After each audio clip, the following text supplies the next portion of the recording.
Project. Project car. Hyundai Grace guys. Pangpunta ng Bicol na ito guys. Oh. Makakarating kayo ito guys ng Bicol. Ano mo naman guys? Oh. Binakbakan ko na guys para i-repair ko na guys oh.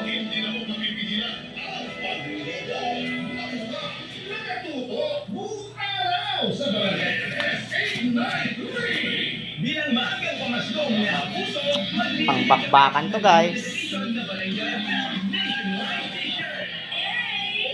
Yan talaga guys. Yun po, papalitan natin yan guys. Dito ka rin pala. Barangay MS. Magdang 3. Laging saya. Forever. Repair natin yan guys. Yung mga bulok. Yeah, mga bulok yan. Re-repair natin.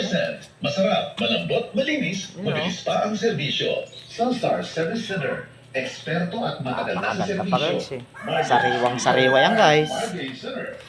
Hyundai Grace 2002 model.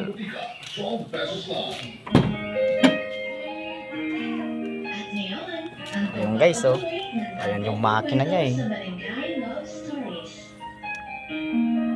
Nagandahan lang ito no guys. Madali lang siyang ayusin. Yung mga ito. Kuyan to.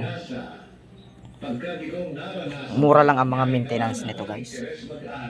Kaya ayusin natin yan. Nagpatuloy ang buhay ko ng malayo sa kontrol ng mga magulang ko, Papa Van.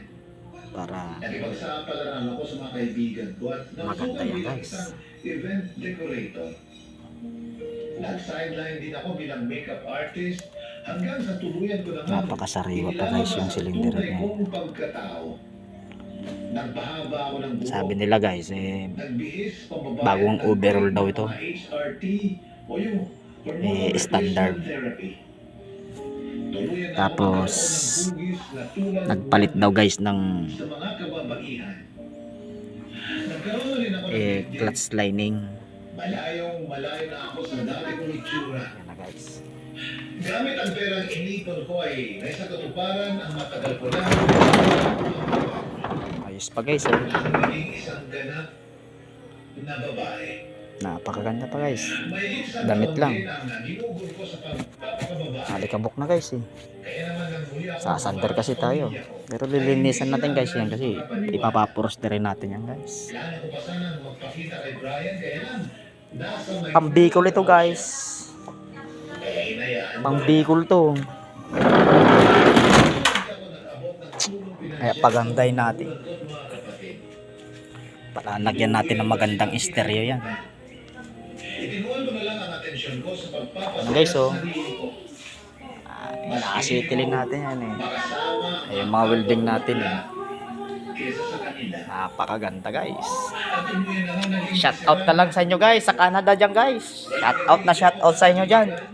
Ingat kayo palagi. Huwag kayong palagi dyan na umiinom kasi baka manigas yung mga dugo nyo dyan guys kasi malamig. ay iba-ibang nakaka-one night stand. Mag-jogging kayo. Nagpakalunod ako sa kalayaan, tinatamasa ko na Hanggang dyan na lang yan guys. Magre-repair pa tayo eh.